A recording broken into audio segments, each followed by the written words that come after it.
Bienvenue sur Parole d'expert, le podcast dédié au monde des affaires. Dans ce podcast, nous allons à la rencontre de penseurs et acteurs clés du monde entrepreneurial. Que votre objectif soit de développer, transmettre ou revitaliser votre entreprise, ce podcast est votre allié. Alors prêt à découvrir les secrets des meilleurs? Restez avec nous, c'est parti!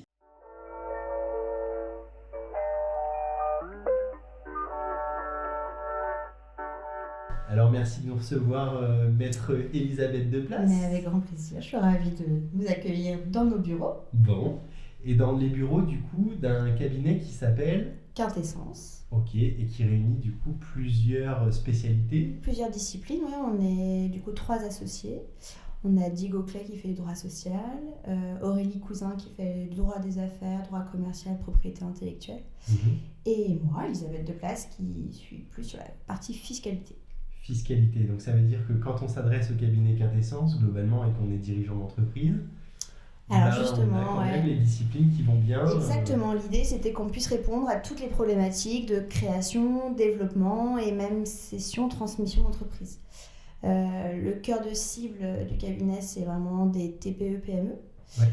Et Diego et moi, on rajoute la phase très personne physique, puisque moi, la plupart de mes clients sont des dirigeants d'entreprise.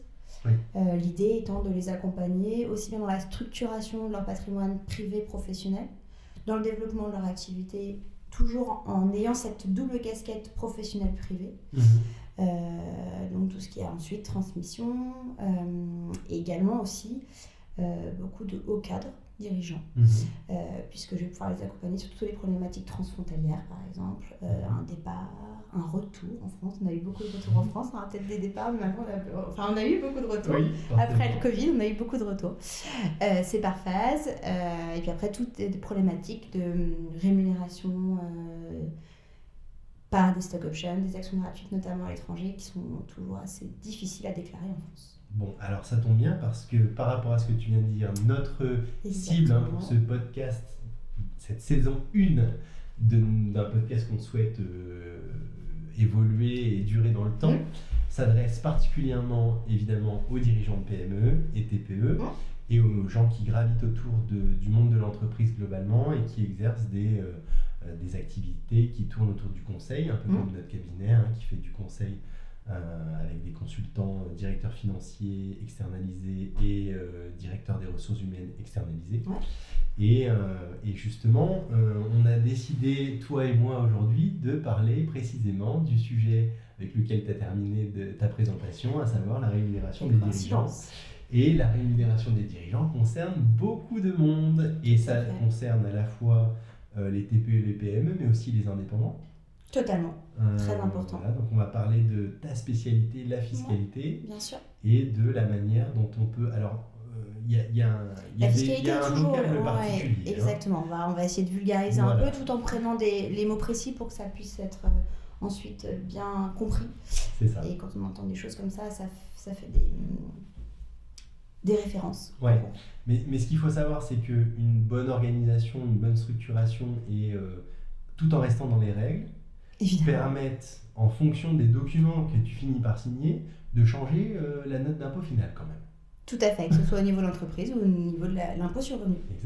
Exactement. Ce qu'il faut aussi dire, ce qui est important je trouve, c'est que rien n'est figé. Oui.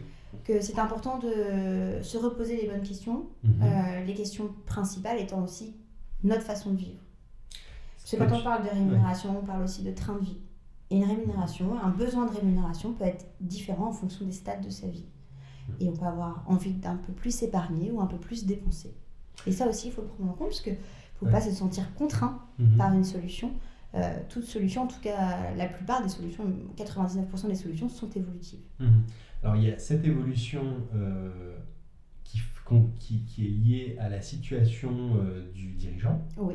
Et il y a l'évolution du droit en lui-même, qui fait ta profession une matière vivante. Donc il y a ces deux axes-là sur lesquels toi, tu essaies de naviguer finalement pour trouver la meilleure solution au meilleur moment en fonction des lois qui peuvent être en vigueur et en fonction de la situation de ton client. Tout à fait. On a des lois qui de plus en plus nous posent la question de l'objectif des opérations. Oui.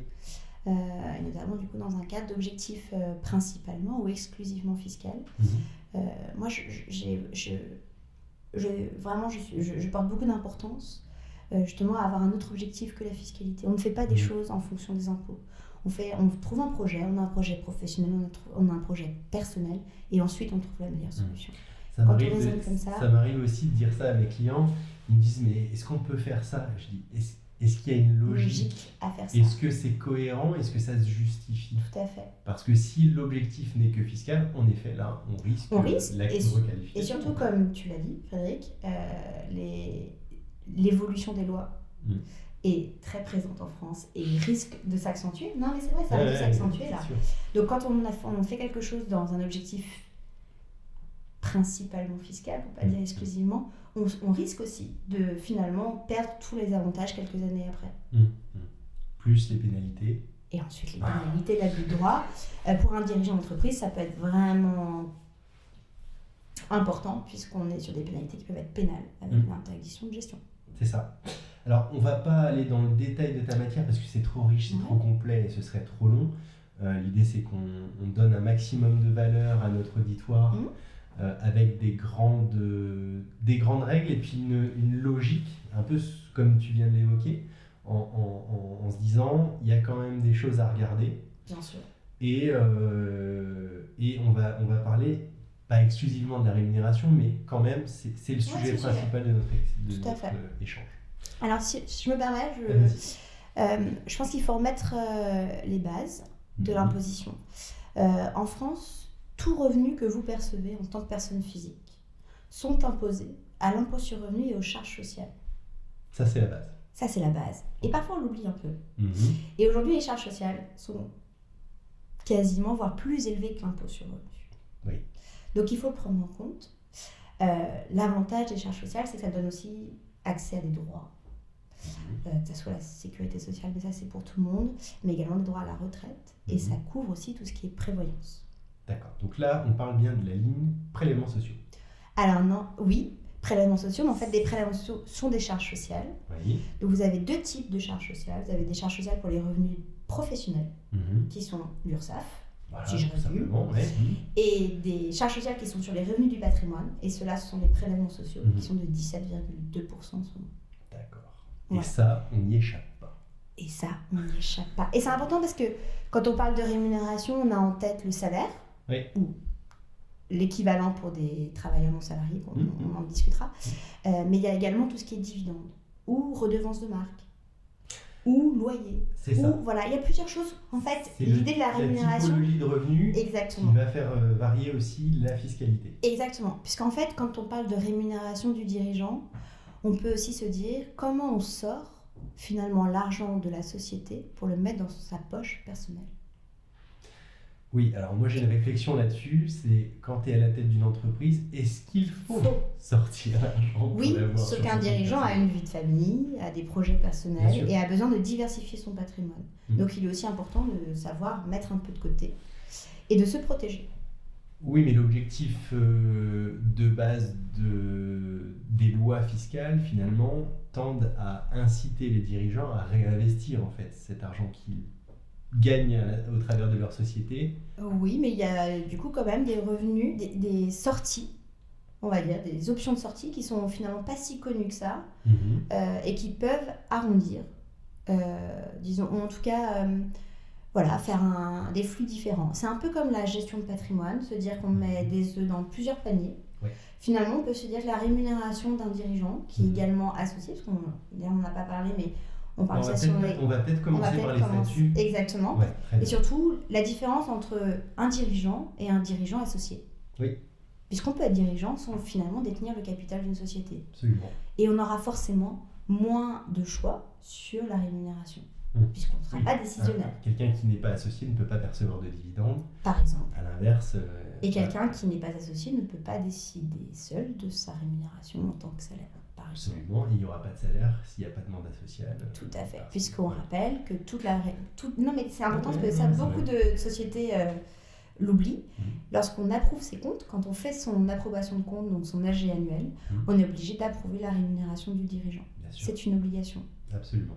Même quand on est Gérant associé d'une SARL unique, exactement, au président d'une SASU. Non, mais c'est vrai, et c'est important, et c'est vraiment important de le rappeler. Il faut approuver la rémunération du dirigeant. Très bien. Voilà. Et puis SAS, livre des assemblées générales, enfin, il y a tout. Exactement, le registre des assemblées, exactement. Ça, c'est toutes les formalités juridiques. Du coup, tu as envie de démarrer sur SAS, SARL? Eh ben, on peut commencer par SAS, SARL. Peut-être qu'on peut... oui, on peut commencer par ça. On va dire que la SARL, c'est la vieille société, la SAS, la jeune société. Puisque la SAS, c'est quand même un régime plus récent. Ouais. On ne parle pas de la SA qui, peut-être que pour les TPE, PME, n'est pas forcément très adaptée. Il y a quelques cas, le directoire. Et il faut 7 associés. Ouais, 7 associés, c'est très lourd en termes de gestion. Exactement. Souvent, c'est des entreprises familiales transmises. Enfin, exactement. Et puis, sur les dirigeants, finalement, SA, SAS va avoir les mêmes régimes. Donc, on peut assimiler. On peut aussi parler de la société civile. Puisqu'il y a certaines, notamment, on verra peut-être tout à l'heure les holdings. Moi j'adore les SC1. Ah ouais, c'est très souple. Pour le coup. Tout à fait, c'est encore plus souple les SARL, et surtout ce n'est pas régi par les mêmes obligations, notamment pour déclarer ses comptes, pour la tenue des assemblées. C'est un peu plus souple, donc un peu plus discret, peut-être aussi. Donc c'est aussi une autre forme avec des particularités sur la rémunération du dirigeant. Ça ressemble quand même ça ressemble beaucoup au SARL. D'accord. Alors SARL, SA ou SAS, c'est pas le même statut pour le dirigeant. On a un TNS d'un côté. Tout à fait. Et un assimilé salarié pour l'autre. Alors, dans les deux cas, déjà on va avoir des noms différents pour les dirigeants. Dans une SARL, on est gérant, comme dans une société civile. Dans une SAS, on est président ou directeur général. Dans tous les cas, on est mandataire social. Quand on est dirigeant, on est mandataire social. Ça, donc là, on peut parler de rémunération. Tout à fait. Puisque ce n'est pas un salaire, on n'a pas de lien de subordination. Même si finalement, on est toujours lié à ses associés à qui on doit rendre compte. Mais il n'y a pas de ce lien de subordination dans l'exercice de la fonction. Donc c'est ça qui change, effectivement. Quand vous êtes dans une SAS, le président peut être bénévole. Vous n'êtes pas obligé d'être rémunéré. Pareil pour le gérant d'une SARL, pareil pour le gérant d'une société civile. Quand vous êtes rémunéré, sous forme de rémunération professionnelle, quand vous êtes donc en SAS, vous êtes assimilé à un salarié, donc vous avez une fiche de paye. Vous devez établir une fiche de paye. Ce qui est déjà en soi quelque chose. Une lourdeur supplémentaire. Une lourdeur supplémentaire. Et surtout, peut-être un manque de flexibilité, notamment par rapport aux gérants de SARL ou société civile, où finalement cette rémunération est décidée en fin d'année, au moment de la clôture de compte. On peut se verser au fur et à mesure, mais on va finaliser le montant en fin d'année, et surtout il n'y a pas de fiche de paye qui vient du coup acter la rémunération mensuelle. Vous avez une totale flexibilité sur les rémunérations, ce qui peut aider parfois en fin d'année pour ajuster les comptes. Mais pour ajuster, il y a aussi les dividendes du coup. Alors les dividendes, c'est bien après. C'est une fois qu'on a les... Exactement. Et c'est là où c'est important. C'est que le dividende, normalement, il n'est distribué que 3, 4, 5, 6, 7 mois après la clôture de l'exercice. Puisqu'il faut clôturer les comptes. Alors, en fonction de votre super DAF et de votre expert comptable, vous pouvez clôturer 1 mois, 2 mois, 3 mois. Bon, souvent, quand on clôture le 31 décembre, on a ses comptes le 30 avril. On a jamais rarement avant. Et c'est ric-rac. Ça veut dire que ensuite, il faut rassembler les associés. Si vous êtes associé unique, c'est très facile, vous rassemblez avec vous-même. Si on a plusieurs, il faut quand même rassembler tout le monde, se mettre autour d'une table ou en visio, en fonction des statuts, et décider de ce qu'on fait du résultat. Le résultat, facile, je ne suis pas comptable, mais je crois qu'on le sait tous, produit moins charge. C'est ça. Voilà, donc ce qui reste, soit on le réinvestit, soit on le laisse dans la société pour qu'il soit réinvesti, ou qu'il soit placé, soit on le distribue, et c'est ça qu'on appelle le dividende. Le dividende n'est donc pas une charge pour la société. Très important. C'est une variable. Mais ça n'impacte pas votre résultat. Alors qu'une rémunération... Oui, ça vient diminuer l'assiette taxable au titre de l'IS. Exactement. Donc il faut aussi prendre ça en compte, parce que quand on compare On peut dire que les dividendes coûtent moins cher que... Ah, c'est un peu vite. Oui. Mais voilà. C'est trop rapide. C'est trop rapide parce que finalement, la rémunération et les charges sociales vont être des charges déductibles de l'IS. Donc en fonction de votre taux d'IS, on est à 15 ou 25. Et c'est pas parce qu'on distribue du dividende après la clôture qu'on n'est pas assujetti à une taxation liée à ces mêmes dividendes. Tout à fait, parce que il faut bien différencier l'impôt qui est dans la société. La société, c'est une poche qui est totalement distincte de la vôtre. Vous avez la poche de la société, la poche personnelle du dirigeant, personne physique. Comme je vous l'ai dit au début, tout revenu qui est perçu par une personne physique est imposé, quel que soit finalement le taux d'imposition dans la société. Je m'en fiche. On regarde quand il arrive sur le compte bancaire personnel du dirigeant. Et là, on va avoir soit le barème progressif de l'impôt sur le revenu, soit ce qu'on appelle la flat tax, qui est de 12,8%. Alors, on entend très souvent flat tax à 30%. Je rappelle juste que dans ces 30%, on a de l'impôt sur le revenu, 12,8%, et on a les prélèvements sociaux, puisqu'on est sur du revenu du patrimoine. Un dividende, c'est un revenu du patrimoine, pas une rémunération professionnelle. C'est ce qui vient rémunérer la détention des titres de la société. Ça, c'est le principe. On a des exceptions. Exactement. Les dividendes d'actions qu'on peut détenir dans un portefeuille de titres. Voilà. Exactement, de la même façon. Donc c'est bien, c'est vraiment important de l'avoir en tête. Ces 30%, c'est de l'impôt plus les prélèvements sociaux. Donc on a ces 12,8 qui sont fixes, contrairement au barème progressif. Connu par avance et souvent le barème progressif. Enfin, après, on a quand même des rémunérations de dirigeants qui dépassent régulièrement le taux marginal. Tout à fait, exactement. D'où l'intérêt des dividendes, puisqu'au final, on paye quand même moins d'impôts sur le revenu. Les 17,2 étant toujours là. C'est ça. Alors, c'était intéressant ce que tu viens de dire, ce que tu dis, et on est d'accord là-dessus, le dividende vient rémunérer la détention des titres et donc un revenu du patrimoine. C'est la rémunération du capital. Tout à fait. On a une exception à ça. L'exception, elle est dans la SARL. Puisque le dividende, qui est supérieur à 10% du capital, n'est plus considéré comme un revenu du patrimoine, mais comme un revenu annexe à vos revenus professionnels. C'est pour ça que je suis régulièrement amené à demander des augmentations de capital de SARL, figure-toi. Exactement. Pourquoi, justement ? Parce que comme au-delà des 10% du capital, on va passer en revenu professionnel. Qui dit revenu professionnel dit... Fiscalité des revenus. URSSAF. Et URSSAF, voilà. URSSAF. Pour le gérant de SARL, c'est ça. Tout à fait. Donc les 30% dont on parle ne sont plus des 30%. On garde les 12,8 d'impôts sur le revenu qui demeurent. Mais on n'a plus les 17,2 de prélèvements sociaux, ça devient de l'URSSAF. C'est ça. Et on va avoir du coup un taux d'URSSAF. Cette subtilité parce qu'il y a parfois, pas mal de gens qui passent à côté. Exactement. Et alors, on a beaucoup de démarchage commercial sur Internet pour créer des SARL en 5 secondes sur Internet, avec des statuts tout faits qui, certes, sont très bons, mais pas du tout adaptés à la situation de chacun. Évidemment, sinon, c'est pas drôle. Et on propose évidemment un capital à 1 000 €. On va sur des banques en ligne bien connues. Tout ça se fait automatiquement et très rapidement. En 72 heures, vous avez votre société. Très bien. Sauf que votre capital est 2 000 €. Ça veut dire que tout dividende supérieur à 100 € sera soumis à l'URSSAF. Je rappelle, 12,8 d'impôt sur le revenu. Et du coup, de l'URSSAF, on va le voir, mais pour un gérant de SARL qui va jusqu'à 45%. 45%.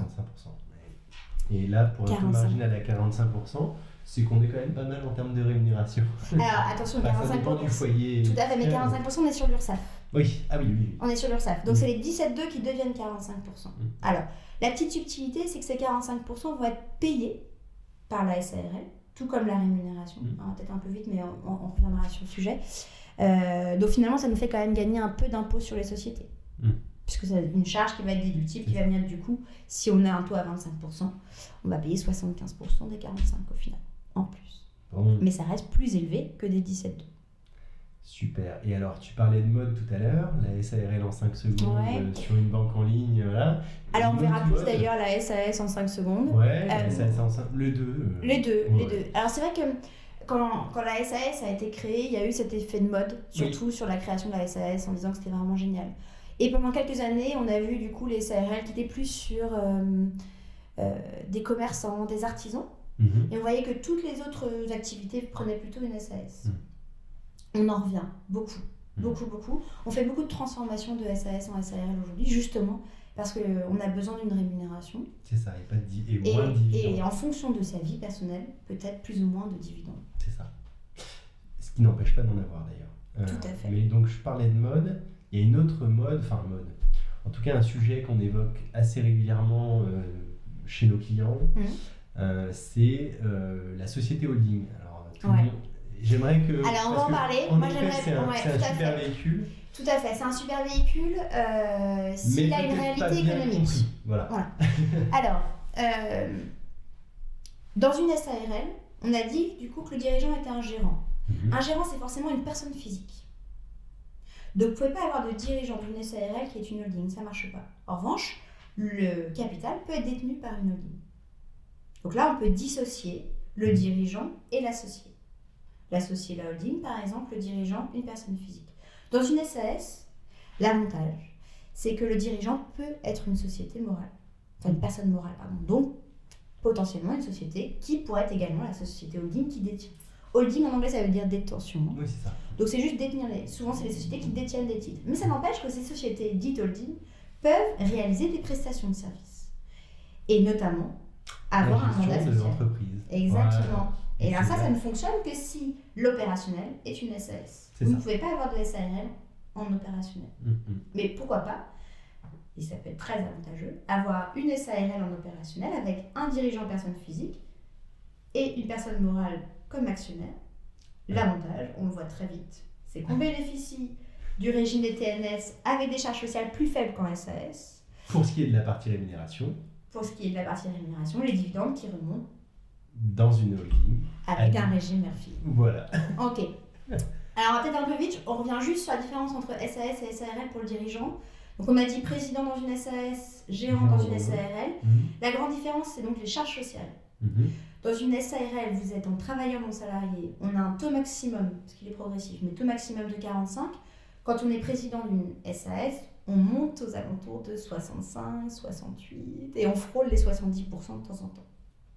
Grande différence. C'est pas un détail. C'est pas un détail.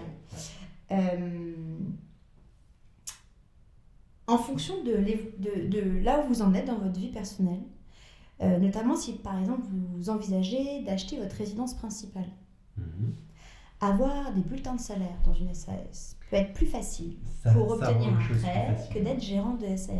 Tout dépend de là où vous en êtes. Si ça fait 10 ans que vous avez votre SARL et que vous avez 10 bilans magnifiques à présenter au banquier, pas de souci. Mais si vous êtes en création, que ça fait 2 ans, et que voilà, c'est pas forcément facile tous les ans, c'est vrai que les banquiers, parfois, s'arrêtent à de la forme et préfèrent voir un bulletin de salaire qu'une rémunération de TNS, où finalement la seule preuve de cette rémunération, c'est votre avis d'imposition et la déclaration de résultat de la société, qui est donc une fois par an. C'est important de le dire ça parce qu'on n'y pense pas toujours. Mais c'est très quand on se lance et qu'on est sur une SARL, il faut penser que voilà, il va falloir un peu d'antériorité pour réussir à se faire financer des choses à titre personnel. Exactement, c'est exactement ça. En tant qu'ancien banquier, je peux témoigner. Oui, non, mais et c'est important parce que, encore une fois, comme on le disait au début, tout est évolutif.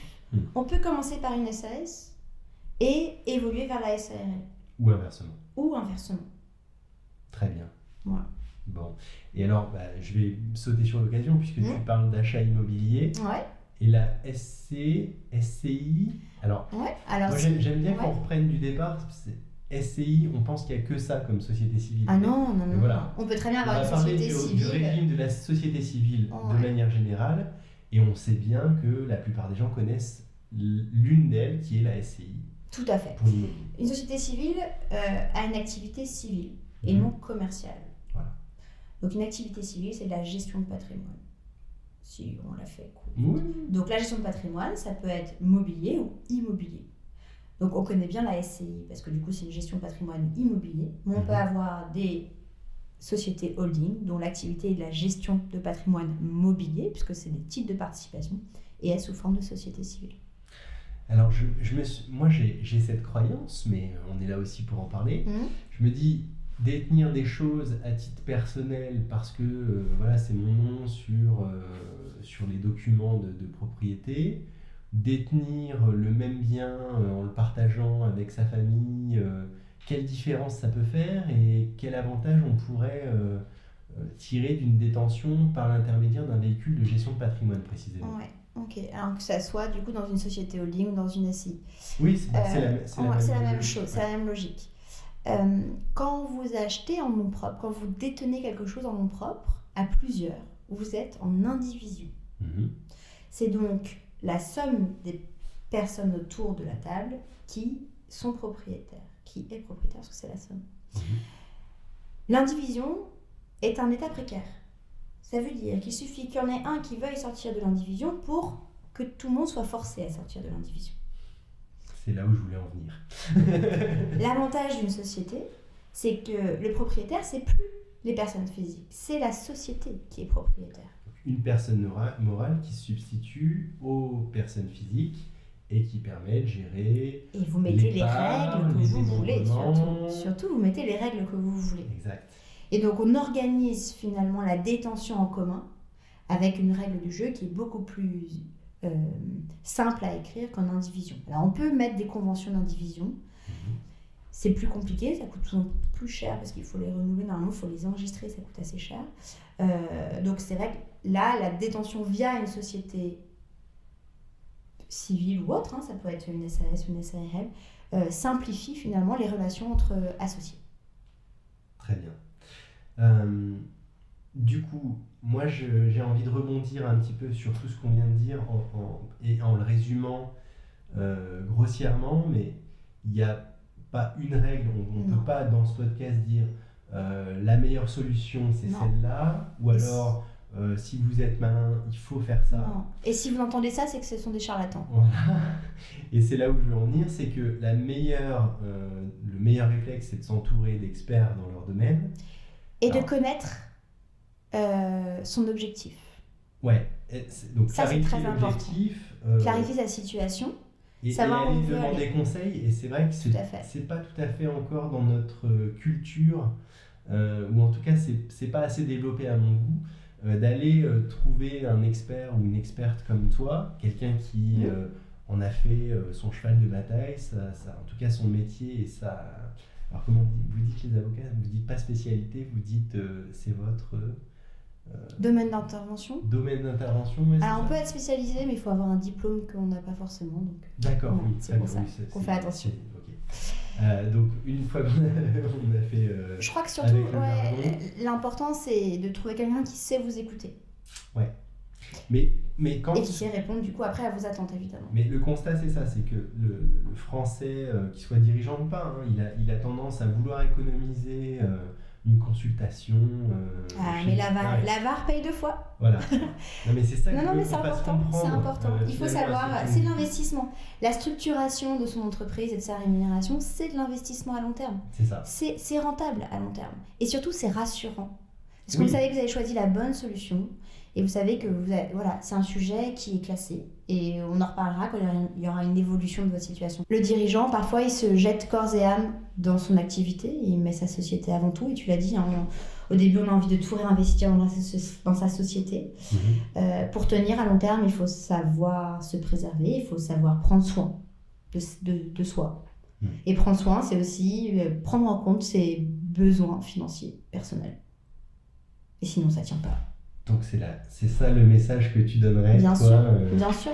Il faut prendre soin des dirigeants. Ouais.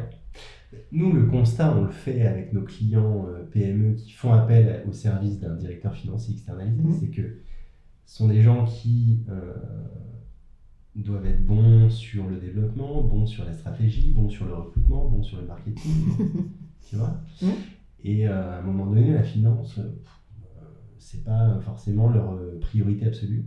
Non, rentrer du chiffre d'affaires, c'est le plus important. Mais ils sont carnet de commandes et c'est ce qui fait vivre leur entreprise. Attention, je ne juge pas. C'est le nerf de la guerre. Sauf qu'en fait, ils atteignent un plafond de verre parce que, alors, il y a la structuration juridique, il y a l'impact fiscal, mais ça peut aussi entraver leur croissance, manque de BFR, la possibilité d'investir. Donc c'est vrai que c'est la même démarche, c'est la même pédagogie que je veux faire passer en faisant appel à un avocat fiscaliste ou pas. Ça peut être un avocat en droit des sociétés ou un avocat en droit social ou un DRH externalisé, mais aller chercher les compétences, 1, pour sécuriser, 2, pour gagner du temps. Bien sûr. 3 pour prendre les bonnes décisions, pour permettre de passer à l'étape d'après. Voilà. Et pour s'empêcher de procrastiner. Aussi, exactement, parce que c'est un sujet qu'on va remettre À plus à tard. plus tard, et à plus tard, et à plus tard. Exactement. Et au final, on se fait On perd, rattraper bien sûr. par la réalité ou par la patrouille. Non, mais c'est vrai, Ah, mais ou par la voilà. patrouille, bien sûr, que ce C'est soit ça. l'URSSAF ou l'administration fiscale, bien sûr. Ce qui peut aussi être important, c'est le fait de s'entourer Mhm. quand on est chef d'entreprise. Ça permet d'avoir comme un petit conseil de surveillance, un conseil d'administration un peu, voilà, C'est ça. autour de soi, et où on sait qu'on a des gens de confiance à qui on peut poser des questions, qui connaissent la société.